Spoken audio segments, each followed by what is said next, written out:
को इस वक्त हम मौजूद हैं एक ऐसे शख्स के साथ जो शिक्षा के क्षेत्र में लोगों की आवाज़ बनकर उभर रहे हैं और वो एक मिशन पर मुहिम पर काम कर रहे हैं जिस मिशन का नाम है एक आवाज़ एक मिशन, जो हमारे भाई के द्वारा लगातार चलाया जा रहा है। जैसा कि आपको भी पता है, शिक्षा को लेकर कोई इस समय आवाज़ उठाने वाला नहीं है, लेकिन हमारे समाज सेवक भाई जो भी यहाँ मौजूद हैं, जिनका नाम राकेश तिवारी है, वो एक समाज सेवी हैं और लोग निस्वार्थ काम कर रहे हैं। आइए उनसे जानते हैं। जैसा कि एक आवाज़ एक मुहिम जो इन्होंने हमारे भाई ने चालू की हुई है, समाज सेवी हैं और निरंतर निस्वार्थ लोगों की सेवा करते हैं, चाहे वो शिक्षा के क्षेत्र में हो, चाहे सामाजिक कार्यों में हो। जिसको जिस वक्त ज़रूरत पड़ती है वो उनके लिए हमेशा हाजिर होते हैं। आइए उनसे ही मुखातिब होते हैं और उनसे ही जानते हैं उनके इस मिशन के बारे में और उनकी आगे की क्या रणनीति है। उनसे ही जानते हैं और क्या जनता को मैसेज देना चाहते हैं। सबसे पहले तो आप अपना नाम बताएं। मेरा नाम राकेश तिवारी है और मैं एक आवाज़ एक मिशन का मुख्य संयोजक हूँ। यह आवाज़ हमने उन लोगों के लिए उठाया है जो हमारे समाज में निम्न वर्ग से और मध्यम वर्ग से आते हैं। जब हम लॉकडाउन के दौरान बाहर निकले तो देखा कि बड़े लोगों के ऊपर कोई दिक्कत नहीं है, छोटे लोगों को हर व्यक्ति कुछ न कुछ कहीं न कहीं सहयोग कर देता है। इसमें पीसता है कौन? मध्यम वर्ग के लोग, जो किसी से अपनी बात कह नहीं पाते हैं, अपनी समस्या को रख नहीं पाते हैं, वो अंदर अंदर ही वो पीड़ित रहते हैं। उनकी समस्याओं को समझते हुए इस मिशन को मैंने स्टार्ट किया और हमसे भी जो हो सका कोविड-19 के दौरान उस समाज में मैंने किया। बहुत से ऐसे लोग मिले जिनकी ज़रूरतों को मैंने पूरा किया। उसी दौरान हमने देखा कि तमाम लोग ऐसे भी हमारे सामने अपनी बात को रखे कि भाई साहब, ये स्कूल के लोग, जितने निजी शैक्षणिक संस्थान के प्रबंधक लोग हैं, उनके जो मैनेजिंग टीम है, वो हम लोगों को आए दिन व्हाट्सएप के माध्यम से मैसेज कर रहे हैं कि फ़ीस जमा करो, फ़ोन कर रहे हैं कि फ़ीस जमा करो। अब जब हम अपने रोज़गार को नहीं चला पा रहे हैं, अपने घरों में कैद हैं, लाख हैं, तो फीस कहाँ से दें? और फीस देने से पहले तो हमें इनको जीव को पार्जन करना है, इनको पालना पोसना है कि बच्चे पहले खाएं पिएं। जब वो मैं नहीं कर पा रहा तो इनको फीस कहाँ से दूंगा? मैंने उनको आश्वासन दिया कि अब अति हो गया है और मैं जितने उत्तर प्रदेश की निजी शैक्षणिक संस्थाएं हैं, न कि केवल इंटर तक, इसमें MBBS के भी कॉलेज हैं, इंजीनियरिंग कॉलेज हैं, ITI कॉलेज हैं, जो मेरा ये अभियान चालू हुआ इन सबके लिए हुआ। और सबसे मैंने एक अपील किया कि आप 3 महीने की इनकी फीस माफ़ कर दीजिए जो जनहित में है। अच्छा तिवारी जी, ये बताएं, जैसा कि इस लॉकडाउन पीरियड में जहां कोरोना काल के समय लोग अपने को घरों में कैद किए हुए हैं, सरकारों ने तालाबंदी एक तरह से कर रखी थी, उस वक्त आपके दिमाग में ये शिक्षा को ही लेकर एक पहलू पर क्या आया कि जो आपने ये शिक्षा को लेकर एक मुहिम छेड़ी? और भी मैं पहलू थे, आप चाहते तो और मुद्दे उठा सकते थे, लेकिन आपने इसको ही क्यों चुना? इसको इसलिए चुना कि जब हमारे देश के बच्चे पढ़ेंगे तभी हमारा देश आगे बढ़ेगा और हमारे देश के भविष्य हम बच्चे ही हैं और वही बच्चा मेरी पूंजी भी है। तो पहले मुझे उसकी भविष्य देखना है और देश का भविष्य देखना है। तो जब देश का भविष्य तभी बनेगा जब हमारा बच्चा पढ़ेगा। इसलिए मैंने शिक्षा को पहले अहम मुद्दा बनाया। और इस ऐसा नहीं कि मेरा मुद्दा एक आवाज़ एक मिशन का यही तक है, इसके अभी आगे कई मुद्दे हैं, लेकिन यहाँ से मैंने अभी अपने अभियान की शुरुआत की है। अभी विगत दिनों शनिवार को मैंने एक जल सत्याग्रह का निर्णय लिया, अपने साथियों से बात किया। आपको बता दूं कि 1947 की आज़ादी के बाद शिक्षा को लेकर के इस देश में पहली बार किसी ने जल सत्याग्रह के लिए घोषणा किया था, जिसको हमारे प्रदेश की सरकार की जो दमनकारी रवैया है, जो राजधानी लखनऊ के अधिकारियों की जो दमनकारी रवैया है, जिसकी वजह से मुझे छोड़ना पड़ा। और इन लोगों ने उस जल सत्याग्रह को कुचलने का प्रयास किया। लेकिन मैं उन अधिकारियों से ये कहना चाहता हूँ कि तुम एक राकेश तिवारी की आवाज़ को दबा सकते हो, लेकिन राकेश तिवारी के पीछे जो हजारों की संख्या में मध्यम वर्ग और निम्न वर्ग की जनता है, इनकी आवाज़ को नहीं दबा पाओगे, न कुचल पाओगे। इससे अच्छा है कि अगर मुख्यमंत्री जी हमारे चाहें, तमाम पॉलिसियाँ लाते हैं, तमाम घोषणाएँ करते हैं, 2 मिनट का काम है।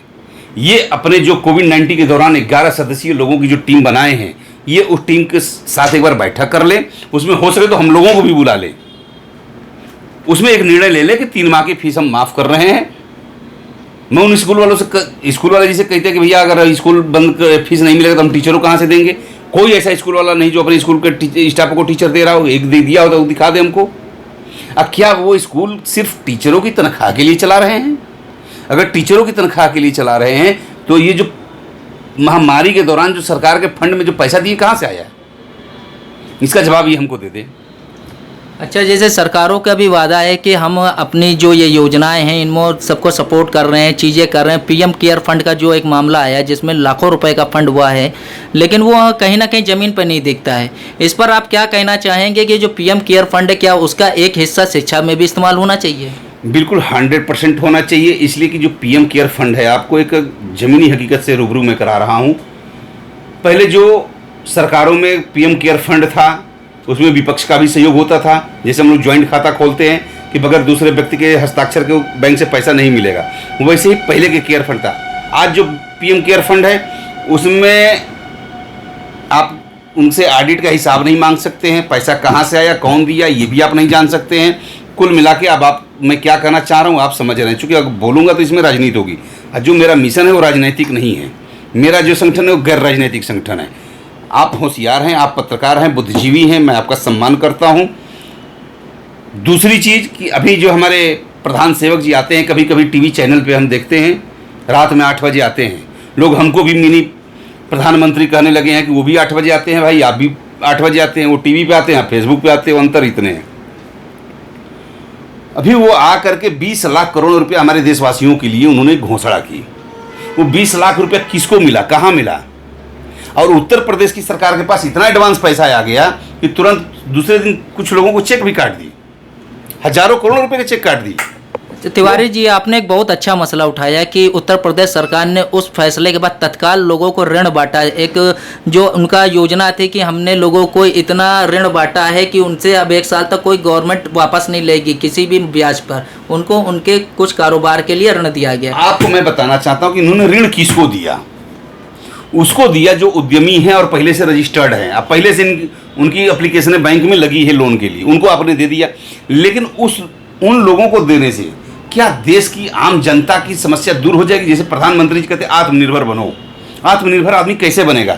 हम प्रधानमंत्री जी से ही कहते हैं कि आप ही के भाषण में ये होता है कि हमारे देश की जो आबादी है वो 135 करोड़ है, न वो घटती है न बढ़ती है उनके खाते में। आपने 20 लाख करोड़ दिया, ये देने की जरूरत नहीं थी आपको। आप सारे देशवासियों को, मानता हूं कि 135 करोड़, आप जैसा बताते हैं कि 135 करोड़ की आबादी है, 135 करोड़ में 35 करोड़ लोग आत्मनिर्भर भी होंगे, उद्योगपति होंगे, लेकिन 100 करोड़ जो लोग हैं वो आत्मनिर्भर नहीं होंगे। तो उन 100 करोड़ लोगों को अगर आप 1-1 करोड़ रुपया दे देते तो सब आत्मनिर्भर हो जाते। ये जो लाखों रुपया आप जो घोटाले के लिए भेजे हैं उससे बच जाता और मेरा देश आज भी सोने की चिड़िया होता। अच्छा तिवारी जी, आप एक चीज़ ये बताएं, जैसा कि आप ये एक मिशन जो आप चला रहे हैं, इसमें लोगों का एक तरह जो हुजूम जुड़ रहा है, सिलसिलेवार आपके साथ एक अच्छी बैकिंग बन रही है, आते जा रहे, इसको आप क्या सिर्फ एक जिला वाइज रखेंगे या प्रदेश लेवल पर भी ये मुहिम चलाएंगे? आपने अच्छा सवाल किया। मैं शुरू से ही चिल्ला रहा हूँ। अगर आप हमारे फेसबुक लाइव से जुड़े होंगे तो आप देखते भी होंगे। मेरा ये जो मिशन है, मेरा ये जो अभियान है, ये सिर्फ लखनऊ के लिए नहीं, मैं बार बार बोलता भी हूँ, मेरा ये अभियान पूरे उत्तर प्रदेश का है। अब मैं तो केवल उत्तर प्रदेश सोच के चल रहा हूँ। अभी तक तो मेरे अभियान में हमारे समझ से अदर स्टेटों के भी काफ़ी लोग जुड़े हुए हैं। उत्तराखंड के लोग जुड़े हैं, मध्य प्रदेश के लोग जुड़े हैं, राजस्थान के लोग जुड़े हैं, छत्तीसगढ़ के लोग जुड़े हैं, बिहार पटना से लोग जुड़े हैं, बंगाल से लोग जुड़े हैं। हम कितने ऐसे स्टेट हैं जहाँ का मैं अभी बता नहीं सकता। हमारे सब कुछ इस मोबाइल में फीड है कि कौन कहाँ से मेरे साथ जुड़ा है और हमको समर्थन मिल रहा है। अब मैं सरकार को चैलेंज देता हूँ, चेतावनी देता हूँ कि अभी भी समय है, और नहीं 30 जून को धारा 144 खत्म होगा। अगर ये हमारी मांगें नहीं मानी गई तो हमारे जितने एक आवाज़ एक मिशन के सदस्य हैं, साथी हैं, सब रोड पे आएंगे और इनको जवाब देते नहीं बनेगा। अच्छा तिवारी जी, आप ये बताएं, जैसा कि आप उत्तर प्रदेश में एक मुहिम छेड़ के चल रहे हैं, पूरे यूपी, है बहुत अच्छी बात है, आप पूरे यूपी को लेके चल रहे हैं और इससे सपोर्ट मिलता रहेगा तो आप पूरे इंडिया लेवल पर भी जाएंगे। मेरी शुभकामनाएं आपके साथ है, हमारे चैनल की भी। लेकिन आप हमारे चैनल के माध्यम से सीएम योगी और यहाँ के जो शिक्षा मंत्री हैं उनको क्या मैसेज देना चाहेंगे कि जो छोटे बच्चे हैं उनका एक खास शेड्यूल बनाया जाए या प्रॉपर हर एक क्लास वाइज कुछ ऐसा सिस्टम हो जो कोरोना काल से लोगों को बचा सके और सबकी पढ़ाई भी ना, उसका कोई वो नुकसान ना हो? आपको सबसे पहले मैं एक बात बताना चाहूँगा कि जो हमारे प्रदेश के उप मुख्यमंत्री हैं, शिक्षा मंत्री भी हैं, उच्च शिक्षा मंत्री हैं और लखनऊ के 3 बार मेयर भी रहे हैं, मुझे उनकी विद्वता पे हंसी आती है। क्या उनको प्रदेश की मध्यम वर्गीय और निम्न वर्गीय जनता की पीड़ा नहीं दिख रही है?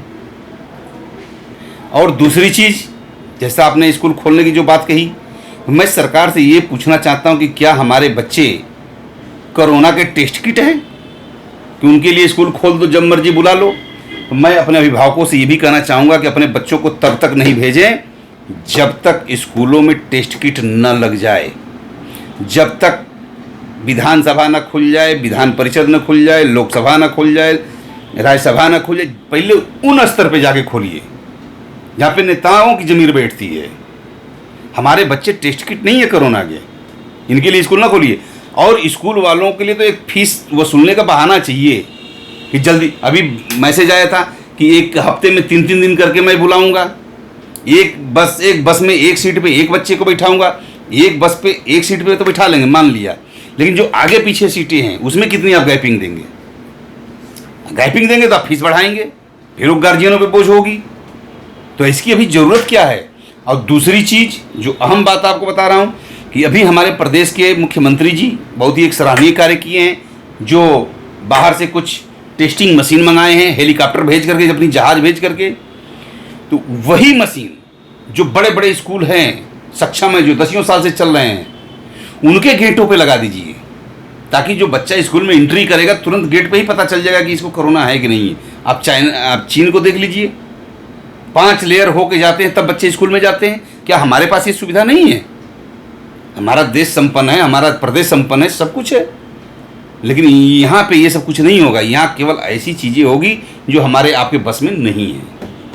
जैसा कि आप देख सकते हैं हमारे साथ राकेश तिवारी जी थे, जो एक मुहिम एक आवाज़ के मिशन को लेकर चले और एक समाज सेवी भी हैं, और वो इस अपने प्लेटफॉर्म को राजनीतिकरण न बनाते हुए एक सामाजिक प्लेटफॉर्म के तौर पर सभी की आवाज़ बनकर उभर रहे हैं। और उनका साफ तौर पर गवर्नमेंट से ये अपील है कि हमारे जो मासूम बच्चे हैं उनको कोरोना किट उनको ना समझें और उनकी सुरक्षा का लिहाज करते हुए एक मुकम्मल सैनिटाइजिंग प्रोसेस का एक पूरा इंतजाम करें, जिससे बच्चे स्वस्थ रहें और सुरक्षित भी रहें। कहना अलग चीज़ है, धरातल पे लाना अलग चीज़ है।